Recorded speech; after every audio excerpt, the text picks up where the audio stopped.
Hello everyone, I'm your Star English host Dorothy Nam. 안녕하세요, 도르시 남입니다.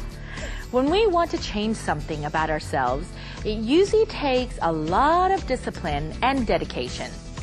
We're about to talk to this lovely gentleman, and he will talk and share with us the most hardest thing we can do is to discipline ourselves with willpower, and which is one of the hardest things to convince ourselves to stick with a plan and never give up, which is actually one of the hardest things to do.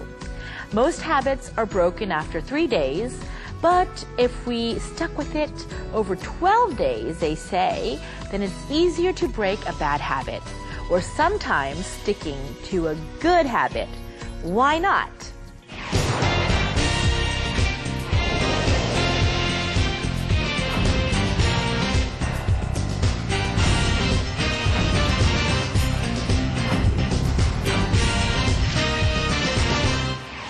Hello everyone, my name is Brian Rhee. I am a TV host, radio DJ. I do a little bit of acting every once in a while, and I'm currently also the agent for Korean Top Team, which is one of the premier mixed martial arts teams in Korea.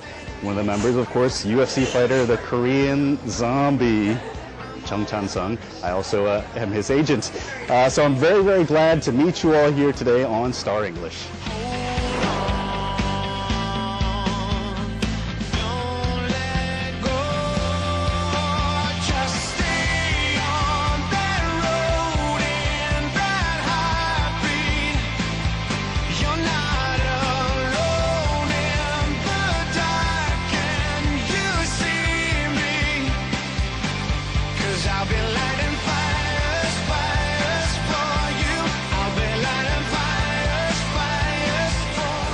Welcome back, and we have this wonderful gentleman as our guest for this evening, and I'm excited to just jump right in and talk to him right away.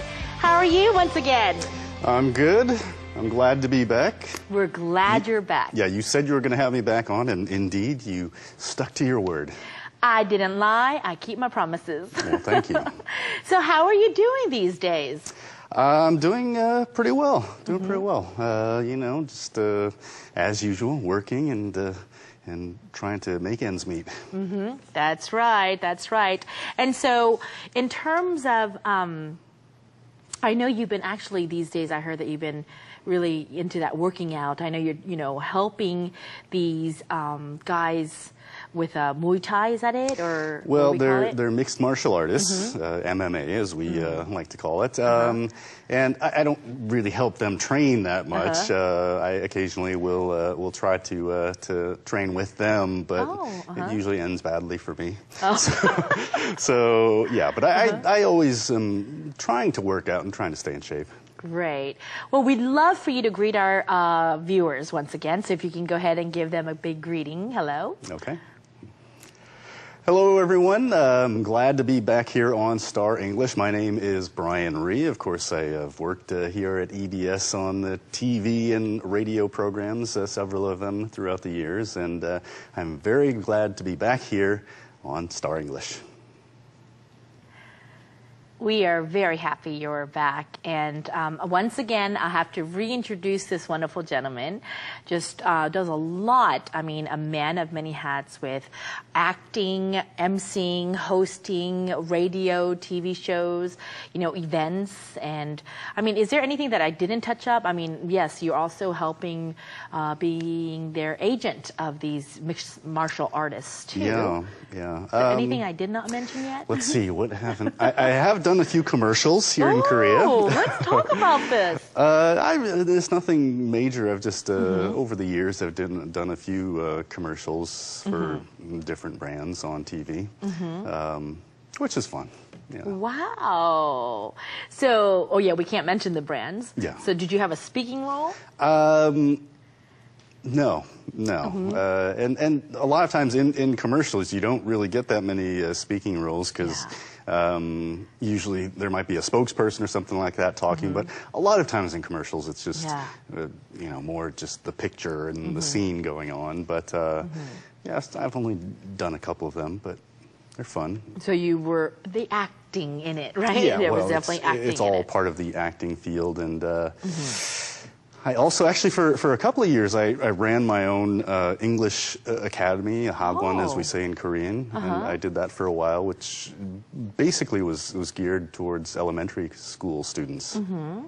Oh, so this was your own that you were actually running? Yeah. Oh, so tell me what was different about it versus other ones, or what did you do? I really tried to focus more on English as more of a holistic view of English education, as opposed to what traditionally what a lot of hagwons have done, and what a lot of parents expect is the kids go and they do these worksheets and you do things like grammar and these things that are tangible, which is what parents oftentimes want to see. They want something that they can touch at the end of the day and see that their child has made progress, and they filled out all these worksheets and all, and it's great. But especially at the in the early ages and the early stages of learning English, that sort of stuff really doesn't mean anything. And you can teach a kid, or and you could teach a monkey even to write answers down in worksheets, but that's not really what learning the language is about. Right. Especially when you're younger, it really, you have to think of what it's like, how human beings learn languages. And you start off by first listening, and then eventually speaking, and then reading and writing come later. And then things like grammar come way at the end. Whereas what we've seen previously here in Korea is that they want to start with grammar, which is the hardest thing to do.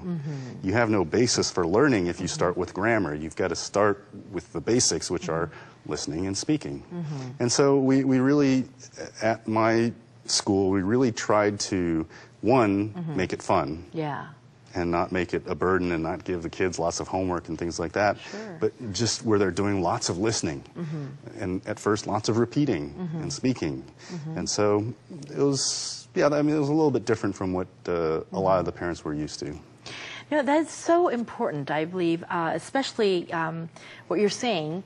This is something that we've got to be able to, kids have to interact.